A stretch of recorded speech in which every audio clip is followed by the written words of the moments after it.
Hi అండి అందరికీ. ఈరోజు సండే కదా, నేనైతే రొయ్యల ఇగురు చేశాను అనమాట. పొట్టు రొయ్యల ఇగురు. సో దీన్ని సింపుల్గా ఈజీగా ఎలా చేసుకోవాలో నేను ఇప్పుడు చూపిస్తాను మీకు. ఫస్ట్ పొట్టు రొయ్యల్ని ప్యాన్ మీద మంచిగా వేయించుకోవాలన్నమాట. సో ఇలా వేయించుకుంటే ఏంటంటే మనం నలపంగానే వీటికి తల అట్లాగే కాళ్ళు ఉంటాయి కదా, అవి సపరేట్గా అయిపోతాయి తొందరగా. ఇప్పుడు వీటిని చెరగాలి మనం. ఇప్పుడు ఈ రొయ్యల్ని హాట్ వాటర్లో వేసుకొని కాసేపు ఉంచుకోవాలి మనము. ఇప్పుడు ఒక కడాయి పెట్టుకొని దాంట్లో తగినంత ఆయిల్ వేసుకోవాలి. ఇప్పుడు ఇందులో జీలకర్ర మెంతుల్ని వేసుకోవాలి. ఇవి కాస్త ఫ్రై అయిన తర్వాత ఆనియన్స్ వేసుకోవాలి. ఇవి కూడా కొంచెం ఫ్రై అయిన తర్వాత ఇందులో అల్లం వెల్లుల్లి పేస్ట్, తగినంత పసుపు వేసుకొని ఫ్రై చేసుకోవాలి. ఇందులో ఇప్పుడు మనం మంచిగా వాష్ చేసుకున్న ఎండు రొయ్యల్ని యాడ్ చేసుకోవాలి. ఎండు రొయ్యలు మంచి ఆయిల్లో మగ్గిన తర్వాత టమాటోస్ని యాడ్ చేసుకోండి. ఇవి కాస్త మగ్గిన తర్వాత కారం, ఉప్పు, ధనియాల పొడి అలాగే గరం మసాలా వేసుకొని మంచిగా ఫ్రై చేసుకోండి. ఇప్పుడు ఇందులో కొంచెం చింతపండు పులుసు పోసుకోవాలి. ఇది కూడా కొంచెం ఫ్రై అయిన తర్వాత కొన్ని వాటర్ని యాడ్ చేసుకొని లాస్ట్లో కొత్తిమీరతో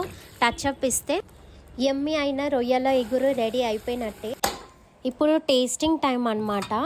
సో ఈ విధంగా కూరలు చేసుకునేటప్పుడు ఎట్లా ఉండాలంటే అన్నంలోకి కూర కలుపుతున్నామా, కూరలోకి అన్నం కలుపుతున్నామా అని అర్థం కావద్దనమాట. సో ఆ విధంగా కలుపుకొని తింటే ఆహా సూపర్ అండి.